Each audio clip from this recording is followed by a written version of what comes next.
नमस्कार, जय शिवराय, जय श्रीराम मित्रांनो. बऱ्याच वेळेपासून काहीतरी बोलण्याचा प्रयत्न करत होतो, पण बोललो नाही.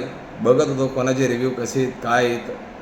तर आपला महाराष्ट्रामध्ये जी मराठी भाषेवरचे जे विषय चालतो आहे, त्याच्याबद्दल थोडं बोलायचं होतं, पण आज थोडं लेट झालो. पण आज विचार केला की आज काही ना काही बोलावंच लागेल. तर महाराष्ट्रात जे काही भाषावाद चालू आहे की हिंदी भाषा बोलायची नाही, हे नाही, ते नाही.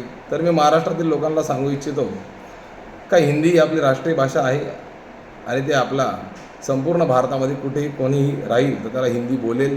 मराठी भाषा येत असेल, नाही येत असेल तर त्याचं पर्सनल मॅटर आहे. बाकी तो हिंदी भाषा असेल तर हिंदीमध्ये त्याचा व्यवहार होईल. जर तुम्हाला कुठल्याही भाषेचा विरोध करायचा असेल तर ती म्हणजे इंग्रजी भाषेचा तुम्ही विरोध करा. इंग्रजी भाषा ही आपल्या देशाची भाषा नाही. इंग्रज आले आणि त्यांच्या पायाची धूळ आपल्या तोंडावर मारून गेले, तुमच्या आमच्या तोंडावर मारून गेले. जर तुम्हाला खरोखरच विरोध करायचा असेल तर इंग्रजी भाषेचा विरोध करा, हिंदी भाषेचा विरोध करू नका. ही आपली राष्ट्रीय भाषा आहे, आपल्या देशाची भाषा आहे. जर आपल्याला एका राज्यातून दुसऱ्या राज्यात गेले, कुठेही कोणत्याही राज्यामध्ये जर आपल्याला कोणासोबतही संवाद साधायचा असेल तर आपण एकमेव भाषा वापरतो, ती म्हणजे हिंदी.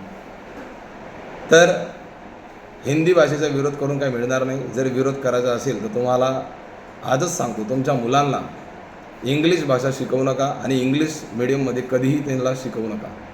इंग्लिश पुस्तक आजच फाडून फेकून द्या आणि इंग्रजी भाषेचा बहिष्कार करा. संपूर्ण भारतात जर तुम्हाला बहिष्कार करायची इच्छा असेल तर इंग्रजी भाषेचाच बहिष्कार व्हायला पाहिजे.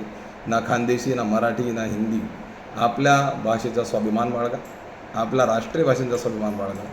त्यांचा बहिष्कार करता कामा नये. जर बहिष्कार करायची इच्छा होतच असेल, एवढी चूल असेल तुमच्यामध्ये, तर इंग्रजी भाषेचा बहिष्कार करावा. जय श्रीराम, जय शिवराय.